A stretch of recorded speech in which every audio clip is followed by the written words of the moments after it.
Hello, everyone, and welcome. This is Michaela Conley, HP CareerNet and Health Promotion Live. Thank you so much for being here today. I'm really excited about today's presenter because Roger and I have known each other for a really long time, and he is a ridiculously busy man. So I'm so glad that I was able to, tie him down for 1 hour so that we could hear what he's got to say. Hi, thanks, Michaela. And today we have Dr. Roger Jahnke. He is a thought leader in the emerging healthcare paradigm based on citizen health self-reliance. He has been in clinical practice and the director of a wellness company since 1977. He's the author of numerous books and articles on wellness, health promotion, and integrative medicine. He has consulted or lectured for the American Medical Association, the American Hospital Association, National Wellness Institute. He is a primary consultant on several innovative NIH-funded research projects and is the lead author on a number of research articles in widely respected journals, and we're very happy to have him today.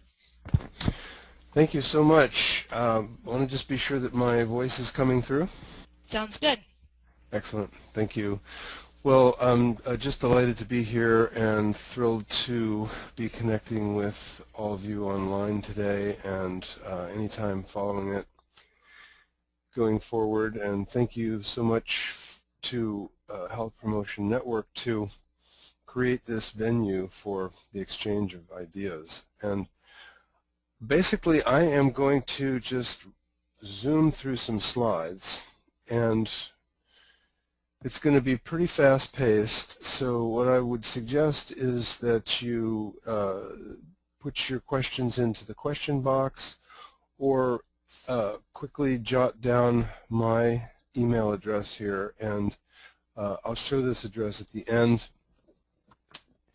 so that we can stay in touch. And I'm inviting you to, if any of these ideas stimulate thoughts, to be sure to be in touch and we can talk more. I think you're probably very, very interested, and I am extremely very interested. I do this not only because it's interesting and fun and it is my livelihood, but it is a passion, and I'm a very mission-based person. Believe that a lot can be done by the citizens of this nation as we realize how powerful we are and how the natural capacity of the human body to heal itself can actually be triggered or stimulated very simply. These slides will be posted, so if you want to go through them more slowly, you can do so, of course. So this is a key, and that is, and notice the dates on this, 1991 and 92. These are documents from the U.S. government. And then the second one, the New England Journal of Medicine, you can recognize the second author as C. Everett Koop, who is probably one of the most amazing characters in the history of medicine and healthcare in the Western world, because it was on his watch that we discovered more clearly than ever that disease prevention is actually not that hard to do. A little habit change and voila, people who would be sick and dying from chronic diseases are in fact well. And I'm going to try to explain my point of view on how that could be mobilized, and in fact is being mobilized. So here's a striking projection. In 2012, it is estimated that we will cross the threshold into $3 trillion of expenses for what we call healthcare and medicine here in the United States. And the same kinds of growth rates in these costs are happening in most developed societies.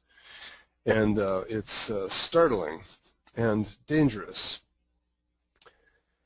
To just create a little bit of credibility, let me say that these are some of the organizations that I've worked with: the American Medical Association, the American Hospital Association, the Voluntary Hospital Association, which is the membership organization for all of the nonprofit hospitals in the United States, the National Wellness Institute, the National Health, Wellness, and Prevention Congress, for which I was an advisor and a presenter for many years, the military, the Veterans Administration. These are all our clients.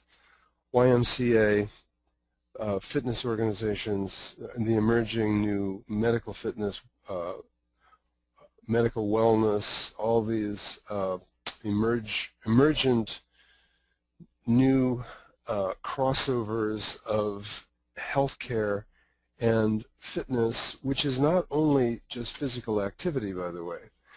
Then the Institute of Health, what is this one called? Institute of Health and Productivity Management, that's it. And I was hired by them to actually lead an entire section of their annual event one year on integrative medicine, a very high-profile, interesting organization. Look them up, by the way, Institute of Health and Productivity Management. We've worked for numerous small and large hospitals, and many of my articles and chapters and so forth have shown up in numerous textbooks. Basically, the idea here is that I want to be sure that you feel comfortable with the fact that the person on the phone here today, myself, is a thought leader, someone who's been in the trenches and understands the concepts of the emerging new healthcare system, and also especially with the idea that as you develop programming, whether you are in an institution, a hospital, a large organization, a corporation, whatever the arena you're in, you may have, shall we say, had some exposure to the ideas that are going to be coming in the next slides. But I want to be sure that you are comfortable with myself as a spokesperson for those ideas.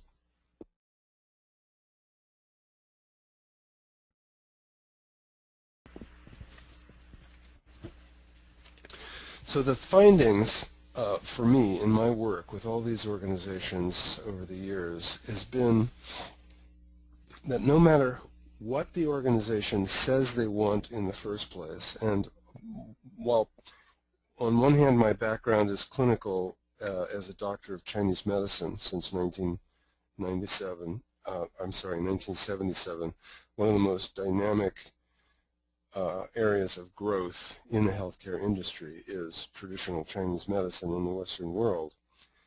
I have a second career as an organizational development consultant, and I have been inside multitudes of organizations, including the YMCA and many hospitals and the American Medical Association and so forth, and have watched the wheels turning and have seen what people are asking for.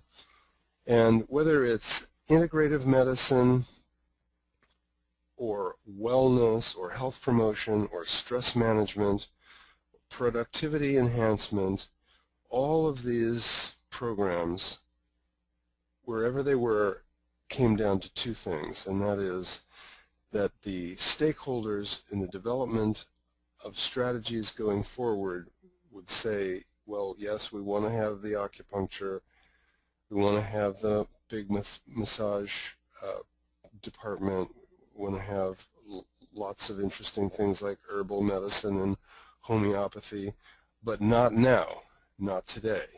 Someday maybe, but not now. So what are we going to do first?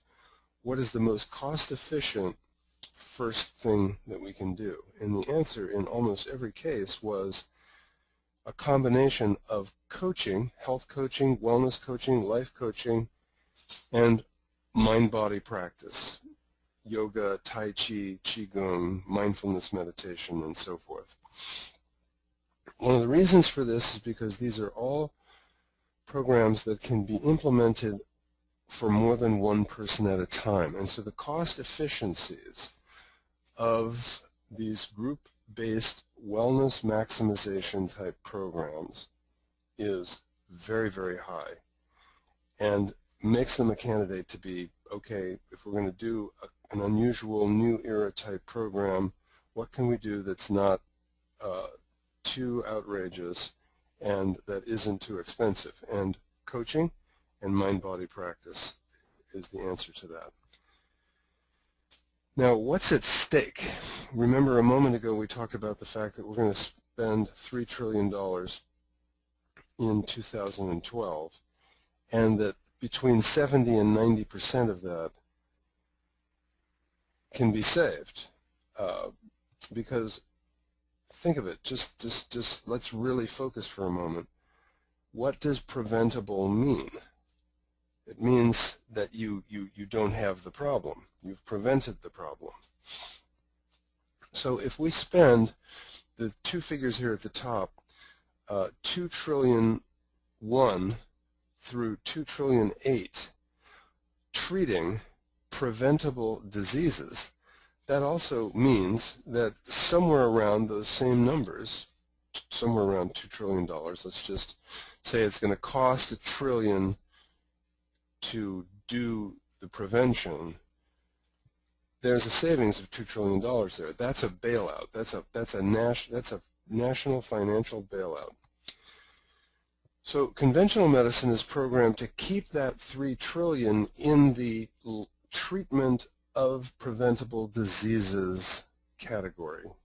And nobody can blame an industry for wanting to sustain itself going forward. And so overall, there's no blame that what we call the healthcare industry, but it's probably more like the medical industry, is busy doing the business of doing the treatment of preventable diseases. However, we have a right, as any citizen has a right, to sustain their well-being, and as a society we have a right to shift and reallocate the money that is being wasted to something more intelligent or useful. And so the idea here is to maximize health and well-being because it's cheaper, you can do it in large groups, and it's knowledge-based, it's not treatment-based, it's educationally oriented. So the mission on this is a national financial bailout. In other words, the citizens of this nation, by preventing preventable diseases, can actually pay down the deficit that all the politicians are saying, well, that's impossible, we can't do that. Remember, a while ago there was a super committee in Washington, D.C., a bipartisan super committee, and they were charged with saving $1 trillion, not 3, 1, in 10 years. And they said they couldn't do it. The politicians cannot do this. The citizens will have to do it.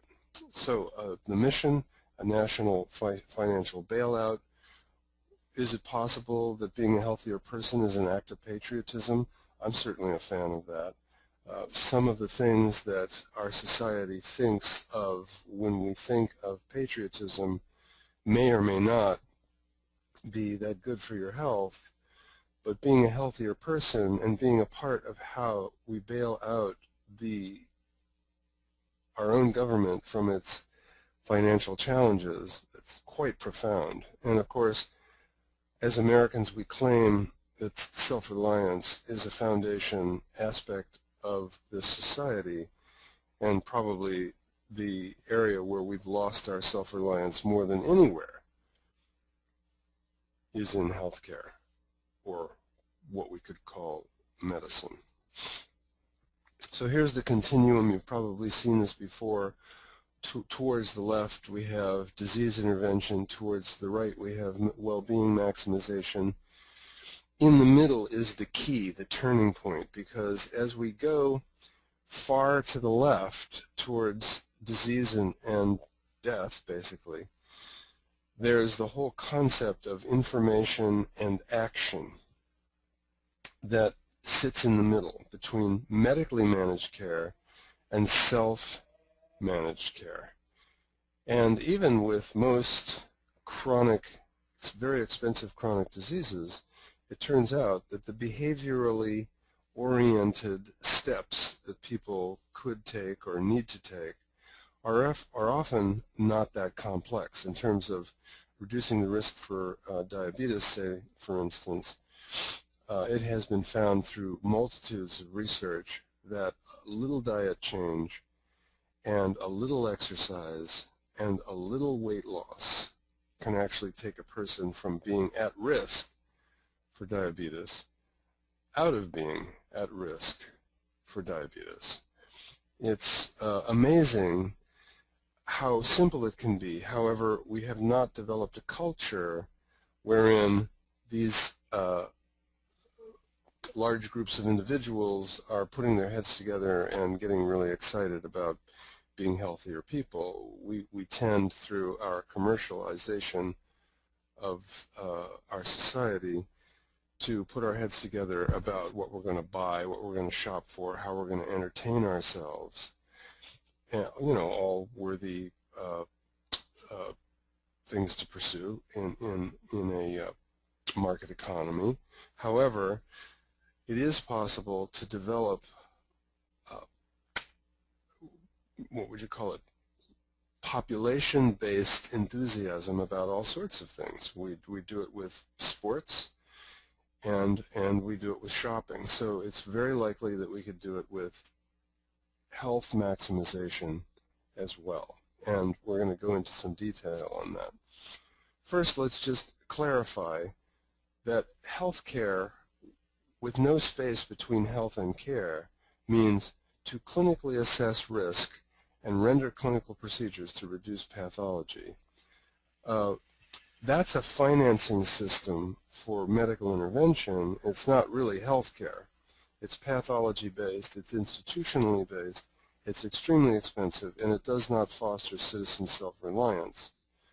Whereas the new emerging healthcare paradigm is to put the space back between the word health and care, to behaviorally sustain and enhance health through personal action. It is health-based, community-based, happens in the home, fitness center, workplace, school. It's less expensive and fosters health self-reliance.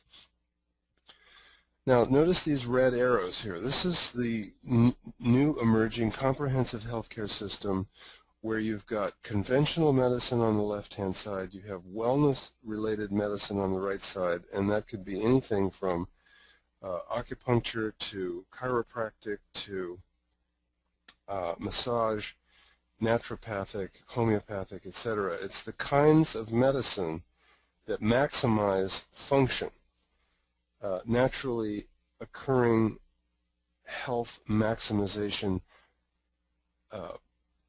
functions within the human system, triggering the natural capacity to produce and sustain health and well-being. This is how people stay well for their whole life until they lose their health. It's naturally occurring, and acupuncture treatment stimulates that. A chiropractic treatment stimulates the naturally occurring self-health maximization mechanisms within the human system. Currently, the system goes through conventional medicine and often neglects all of these other components. The arising of a genuine healthcare system, what it does is that it puts the public directly into the,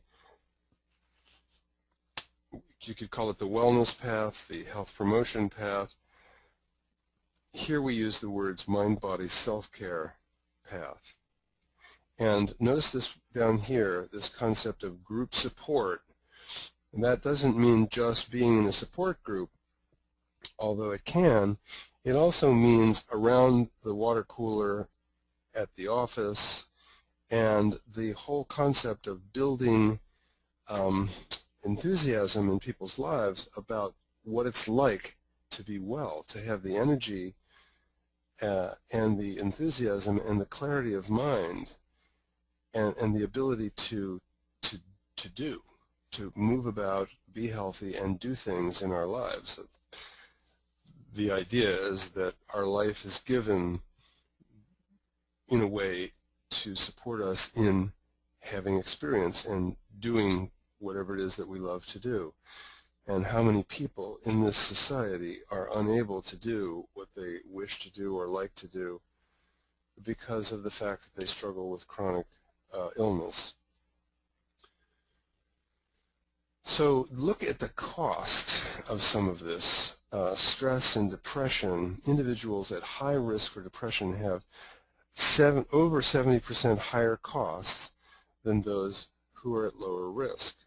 And these numbers are so incredibly compelling around the amounts of dollars that could be saved, as well as the amounts of productivity that could be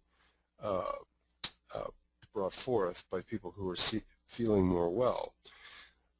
The studies now that have been done in corporations on the savings per dollar spent on wellness programs or health promotion programs is striking. And Ken Pelletier and Dee Eddington and Ron Goetzel, all people who have probably been on health promotion network programs in the past, have done that research.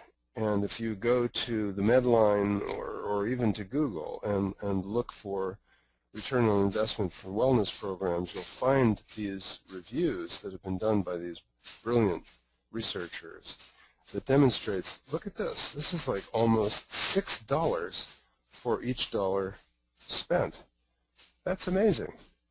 And hardly anybody's talking about it. The powerful financial result that could arise from wider pervasiveness of health and wellness programs.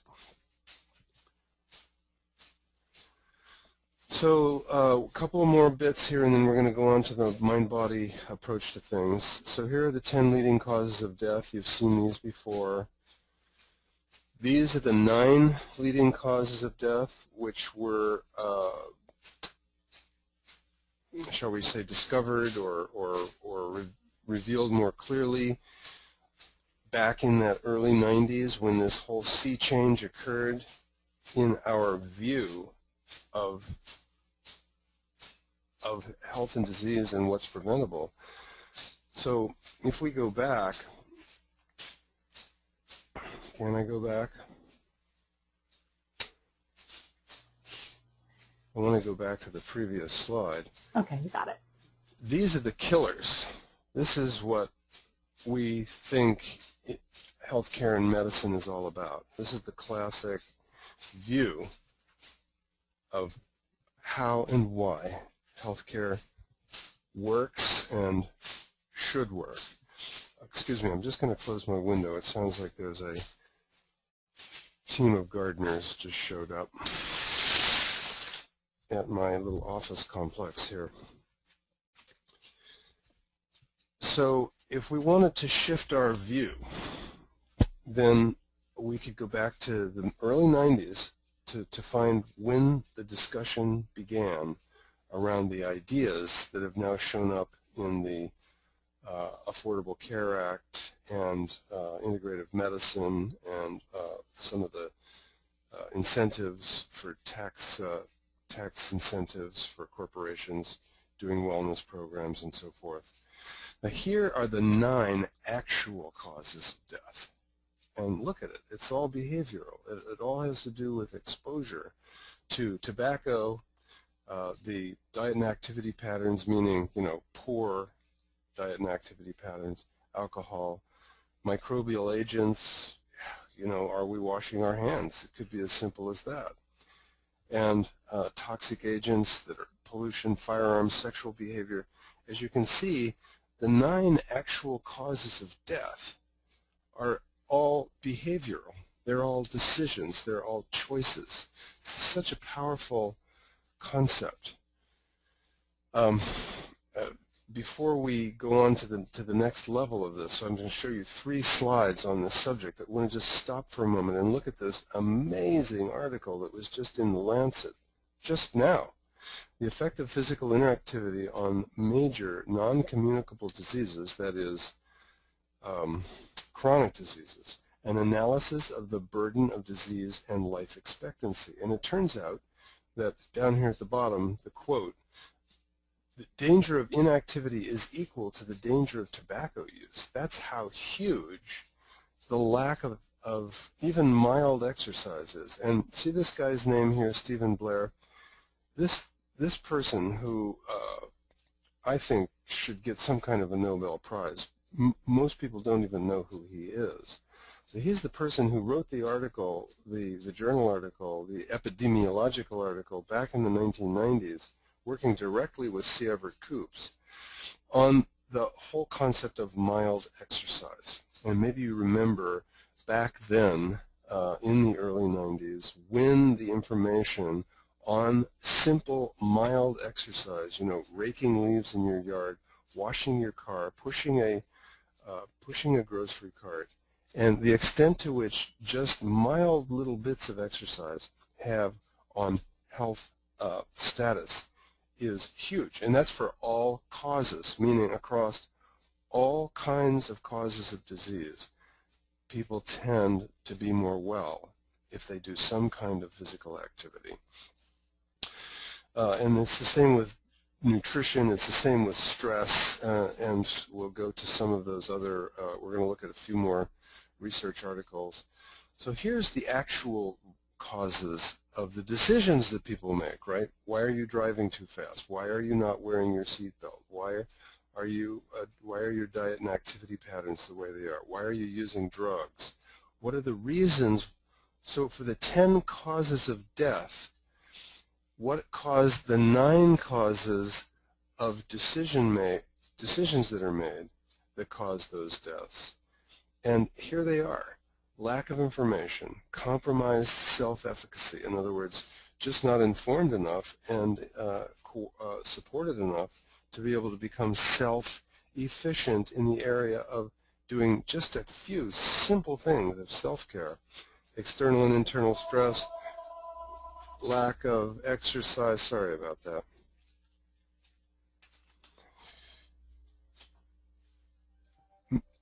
Misinformation, anger and frustration, disempowered, fear-driven, economic disparity, confusion, not having a plan. By the way, that's health coaching right there, which we're going to talk about here in just a moment. So let's jump into the mind-body paradigm for how to save this money.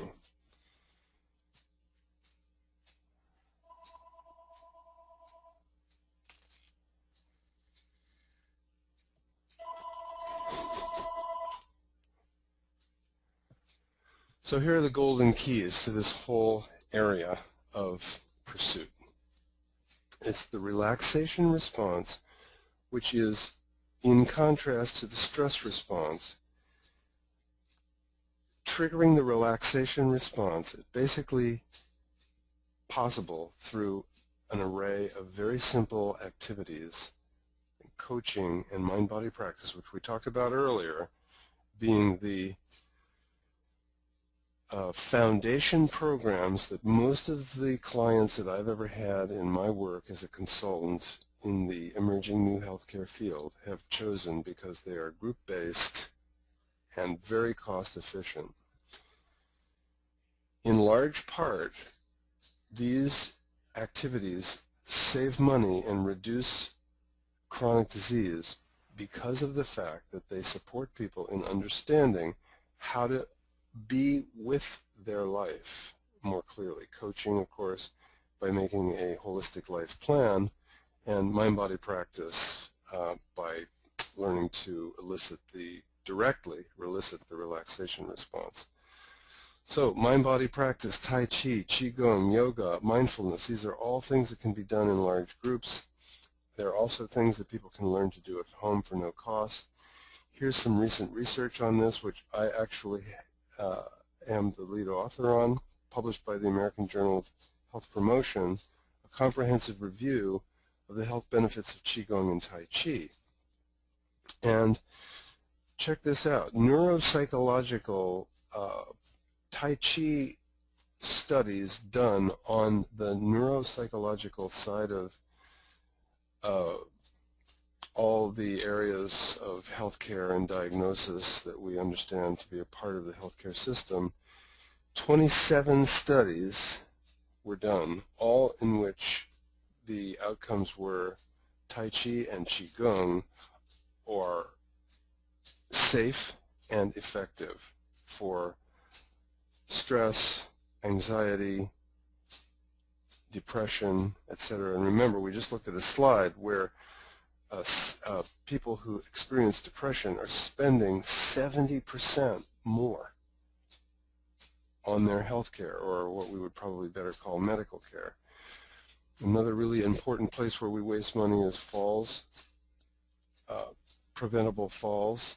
There are 24 studies, randomized controlled trials, high-quality studies demonstrating that Tai Chi and Qigong are safe and effective for falls prevention. And then for the biggest killer, cardiopulmonary, 19 studies have proven that Tai Chi and Qigong have a positive effect on heart disease.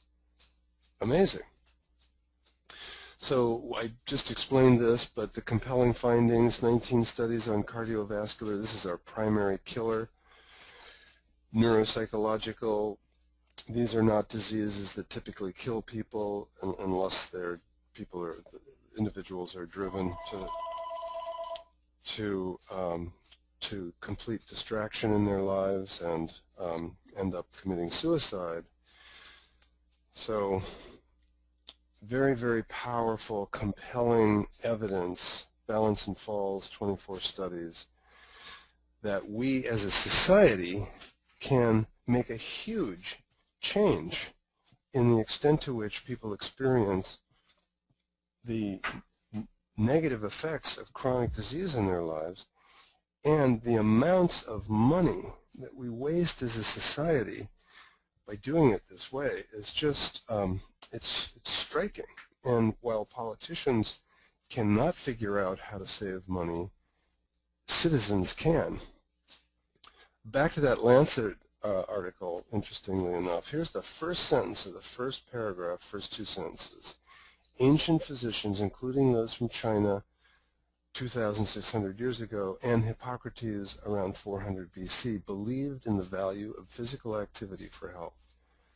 By the 20th century, however, a diametrically opposed view that exercise was dangerous prevailed. Now, I don't know about that view. I've always heard from my family that exercise is a good thing. But this is the Lancet. This is one of the most important medical journals in the world. And that sentence is in the first paragraph of a very important new article. So there's an arising consciousness about the value of taking better care of ourselves. So let's take a quick look at the physiology and a few other things that are just mind-blowing around the simple tools that people can use in their lives to enhance their well-being. So when we do mind-body practice, simple practices like Qigong, Tai Chi, yoga, and some of the other emerging sort of, shall we say, what would you call them, fusion-type activities like Nia and even in Zumba and so forth. Oxygen delivery, acceleration of the lymph system, that is the bottom line of the immune system, bottom line of the immune system and the elimination system. Autonomic balance, neurotransmitter shift, immune function. We'll get together another time and talk about these things in detail if you want to, but just knowing that simple, mild exercise, not a big deal where we're hiking off to a fitness center, although it's certainly not a bad idea to go to a fitness center. The point here is that simple, mild exercise triggers all of these physiological components that contribute to well-being. Same with the relaxation response, which is to take the idea of the neurotransmitter mix and look at it a little bit more closely for one reason, and that is to take a peek at some additional research. Shifting, the relaxation response shifts out of the sympathetic and into the parasympathetic. That means shifting from adrenaline-based neurotransmitters to cholinergic neurotransmitters, which means a reduction of blood pressure from hypertensive to normotensive, which also means an increase of the intrinsic lymphatic function, which is the driver of the elimination system, and the increase in immune function, because immune cells don't operate until they are basically turned on by a choline-based neurotransmitter. And so this relaxation response is huge. And the latest on this, which is, I think, probably one of the most amazing things that has come into our attention here in the Western world ever, is the effect of the relaxation response on gene expression.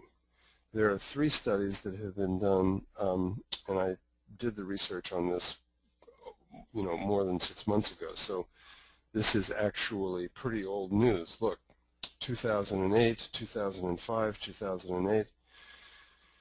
These are studies wherein simple practices that elicit the relaxation response, and I'm so sorry about that sound because I have to actually get out of the slides to be able to turn it down, and so we'll just live with it. It'll show up occasionally.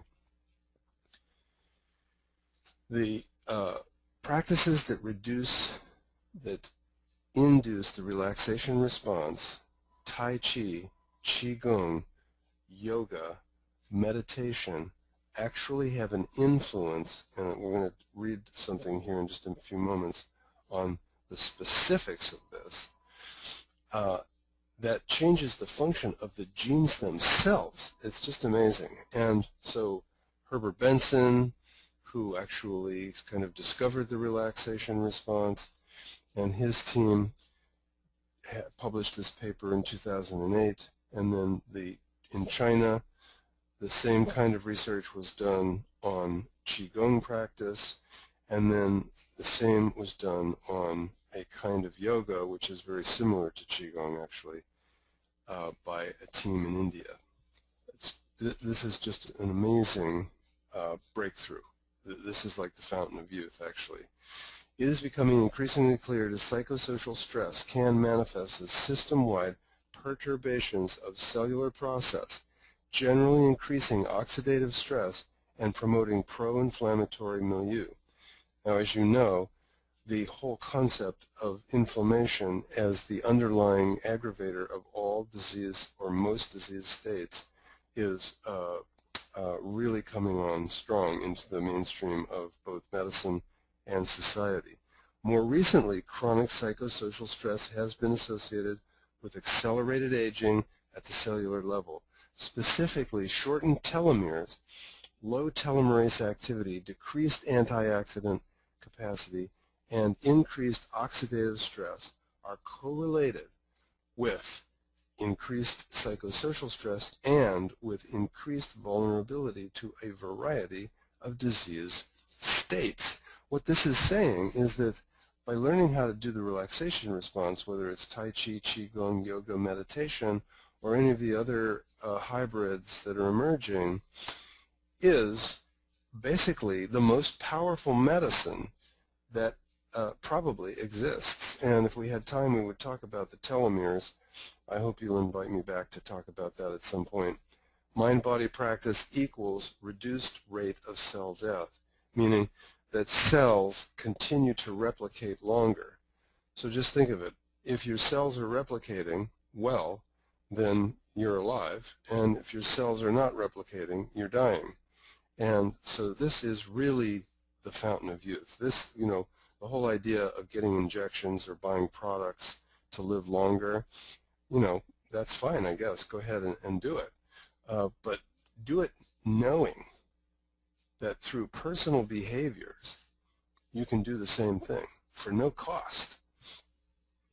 These are a couple of the programs that we work with: Tai Chi Easy, Mind Body Max. We've trained 1,000 practice leaders, and they're working in all of these venues and organizational contexts.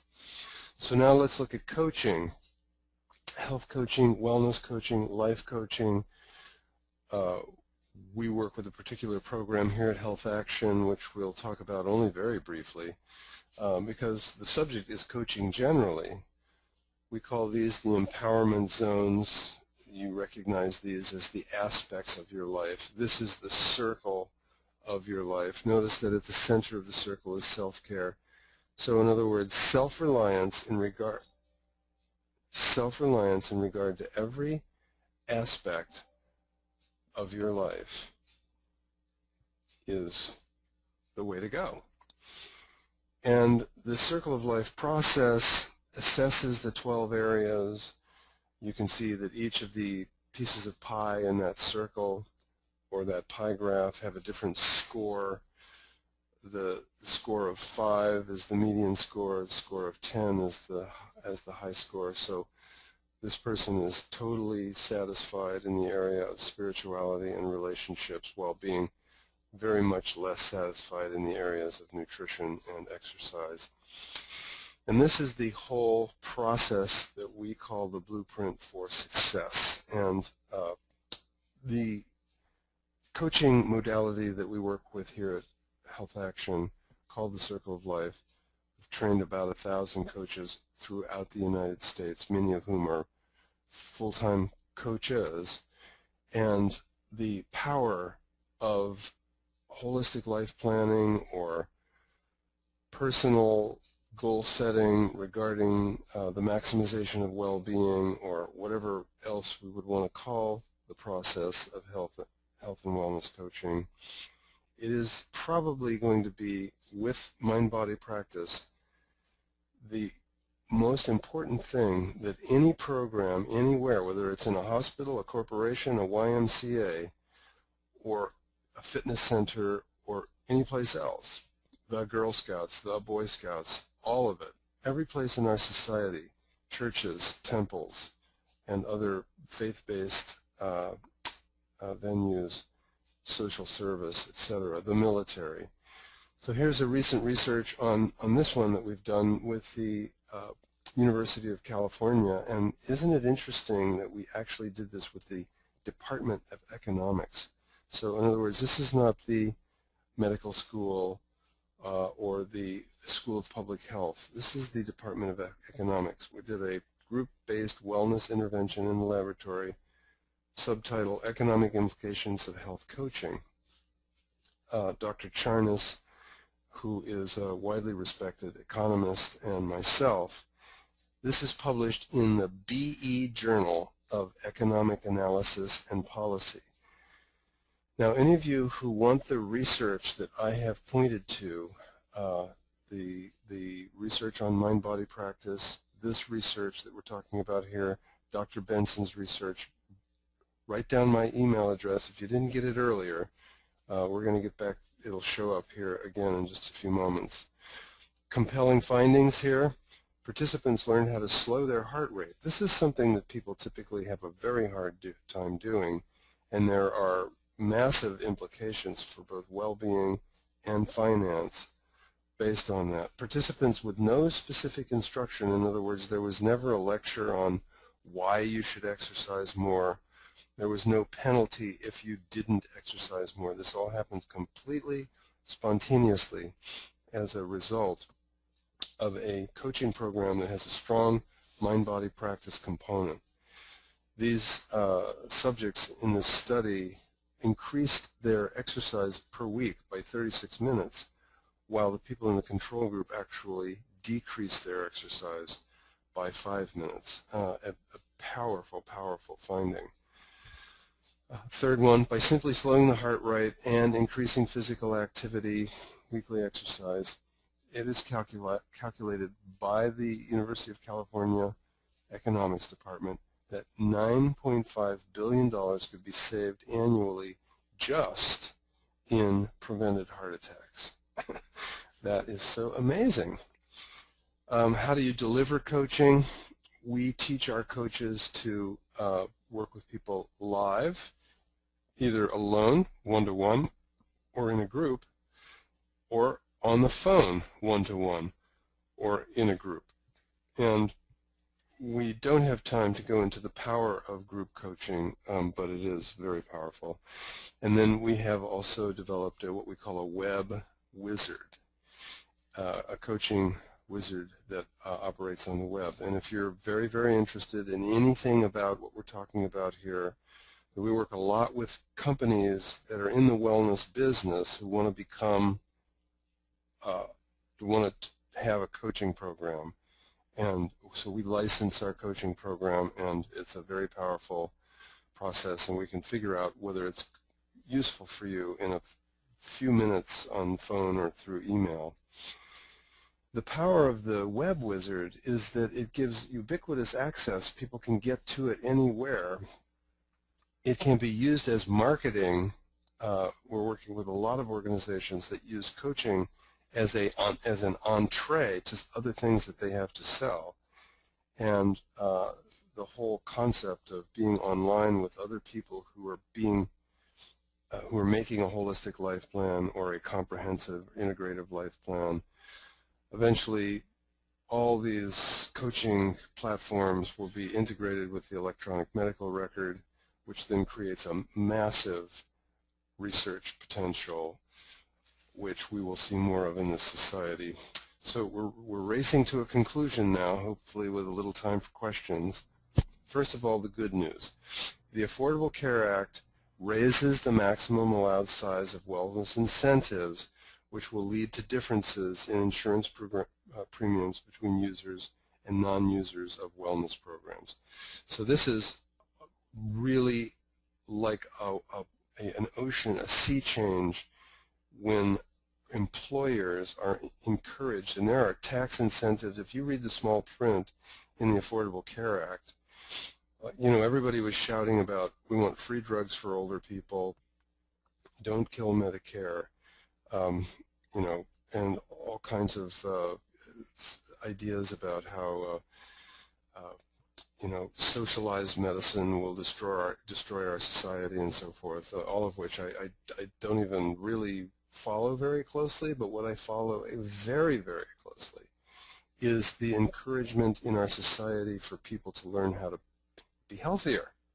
And there's a lot of that in the Affordable Care Act. So look to the details, and if we want to do more on this subject, I'll come back another time. Now here's a confounder. Evidence-based programs and best practices actually have a downside. And I want you to bear with me here because, and I'm not going to do a lot of explaining because the slide says it. When a particular program in a category is proven, it becomes like advertising for that one program, which means that many other programs that do the same thing well and safely are actually kind of locked out of the system. Second point, when a best practice is declared, exploration and innovation tend to be curtailed. So in other words, when people in charge say, okay, we're going to use this best practice, and that's the end of the story. So now we've got dogma, and the encouragement to continue to explore and innovate can be curtailed. And it also can be it can stifle communication. I hope you're following this. If not, we'll have to talk about it another time, or you can send me an email. Third one, when a program reaches evidence-based status, consider the concept as it may be presented in alternative programs. So let's just take Tai Chi. There are, we happen to have really excellent evidence for our Tai Chi Easy program, but there are many Tai Chi programs out there that where Tai Chi is happening. And so the idea that it's been proven through evidence gathering that one particular program is safe and effective, it doesn't necessarily mean that other programs that do the same thing are not safe and effective. particularly if you're in a neighborhood where there is not an evidence-based program. Let's say, let's just stay with, well, we'll go with yoga now. Let's say there's not an evidence-based yoga program in your region. What do you do? Well, the sort of wrong-minded wisdom would be to say, well, we have to send somebody far away to get trained and spend a lot of extra money, instead of just bringing in someone who knows how to teach yoga from next door. So here's the recommendation. This is, you know, a big chunk of expensive consulting for free. When a programmatic concept is found safe and effective, it is not necessarily true that the only acceptable program is the one that was the basis for the evidence, for the gathering of the evidence. So just take that to heart and look a little further, and use communication. In other words, instead of just looking at the writing that says this is evidence-based, find out who the people are who actually provide the program, because a lot of the benefit that people get from being in these relaxation response inducing classes or working with coaches is based on the nature of the coach and the mind-body practice leader themselves. It doesn't matter where they're trained, it matters who they are and how well they do what they do. Last couple of slides. It is obvious that mind-body paradigm coaching and mind-body practice implemented in the group-based delivery context can scale in great magnitude, and then emphasis in yellow letters here, allowing the nexus of healthcare to be health maximization. So this is to say the nexus of healthcare is not especially medical treatment of preventable diseases. It is the maximization of health that happens in schools, fitness centers, YMCAs, social service agencies, faith-based ministries, the military and the VA, corporations, professional associations, and unions, as well as hospitals and clinics. Fun question: is the future of healthcare financing in the diagnosis of preventable disease and medical treatment solutions? Or is the future of healthcare financing in the reallocation of the $3 trillion to well-being maximization? Better question: does health maximization happen in clinics and hospitals? Or does health maximization happen at home, work, school, social service agency, faith-based ministry, fitness center? So here's my prediction, and who knows how long it's going to take. If 70 to 90% of disease is preventable, the nexus of all healthcare activity will not be clinics and hospitals. The $3 trillion will not be going to medicine and medical intervention. Now this is pie in the sky, and you probably know it as well as I do. There's a large vested community of people who receive those medical dollars who would not receive those dollars if it was a healthcare system, a real healthcare system. But many of us are moving in that direction, and so it's very hopeful that the reallocation of $3 trillion, it's money that will probably remain, much of it in the interest of health and productivity maximization, but it'll be done within a context that we're preventing preventable diseases. So are you engaged? Are you involved? And there's my email address again. If you want any of the articles that we've talked about, or if you want to ask any questions that we don't get here online, please feel free to communicate with me. And Michaela, thank you so much for your hospitality. Well, gosh, Roger, you certainly burned through a lot of information. I think you could have probably stopped at any point and, you know, branched off on a particular topic. One thing that struck me was, oh, and please type your questions into the box, or if you have suggestions for future webinars for Roger, you'd like to have Roger present, you know, I'm all ears. I'm a huge Roger groupie, really. One thing that struck me was you talking about how, you know, health promotion, how we individually can have impact on the federal deficit. And just, I don't know, not a few weeks ago, maybe a couple months, Michael O'Donnell suggested the very same thing, actually both at his conference last year and also a webinar on here. I think it's, I would love to see some more momentum towards that, because I think it's absolutely true. It's maybe it's like the reason why some people don't vote, because they don't think they can make a difference, but we can. We really can. Mm-hmm. Yeah, we can make a difference, and the really cool thing about it is that we can do it without going anywhere. You don't need to go. One of the things that we say is that the most profound medicine is produced in the human body for free, and so you don't need a diagnosis.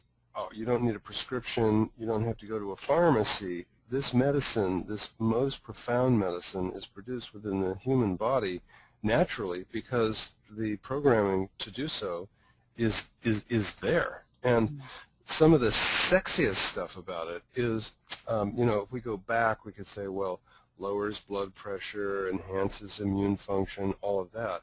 But the new breakout, oh my gosh, on this is the telomeres. The fact that a telomere, which is a subcomponent of the DNA, becomes, shall we say, compromised over time and loses the capacity to replicate. We knew that. We've known that for a couple of decades. It was great big news back in the 1990s that, we found the cellular clock, and, too bad it only had a certain amount of ticks and a certain amount of tox, but it actually turns out now that the DNA, the cellular clock, can be rewound using methodologies that people can apply within their own domain, within their home or their workspace, for literally no cost. I mean, anytime I take a deep breath, I'm triggering the relaxation response. Anytime I take a couple of deep breaths, I'm doing a better job of it. Anytime I take a few deep breaths and say to myself, it's okay to relax no matter what's going on and no matter how busy I am. It turns out that humans are able to relax if they decide they want to, no matter what's happening. And it's not always that easy, so it has to be cultivated. There's discipline associated with it, but that's the power of the coaching and the mind-body practice. That's how we actually cultivate those capacities. So we have the Fountain of Youth right in here. We don't even have to leave our chair to be able to get a dose of longevity. It's very, very beautiful conspiracy of good stuff. Nicely said. Let's see, Bonnie had a question. You burned through so much great research. She would like to know any comments on some of the research on morbidity and mortality related to medical overtreatment, side effects of pharmaceuticals, hospitalization. Where'd I go? Yes. Yeah. Yes, I have a lot of slides on this that I didn't show because I had to make choices about where we were going here today. But after the early revolution that occurred when the first Healthy People document from the Department of Health and Human Services, the first Healthy People document was 2000. So Healthy People 2000 came out in 1993. Healthy People 2010 came out in 2002. Now, Healthy People 2020 just came out. And so if you want to tap into the big, big body of information about all of this, the Healthy People documents 2000, 2010, 2020 are extremely informative. And in the Healthy People 2020 document, there was a lot of buzz, and you remember when this happened back in the late 1990s, when the Institute of Medicine did that big research project on the causes of death, and discovered that actually medical accidents That's any kind of deterioration of health that's caused by medicine, except for pharmaceutical accidents, which is a whole other category. So when you put medical accidents next to negative drug interactions as the cause of death, that statistically they are the second cause of death. In other words, heart disease still beats death caused by healthcare. But healthcare itself, the healthcare system, is the second cause of death statistically. It's striking, and you can find information on that by doing internet searches on things like iatrogenic disorders, meaning iatrogenic means caused by the physician, and also medical accidents.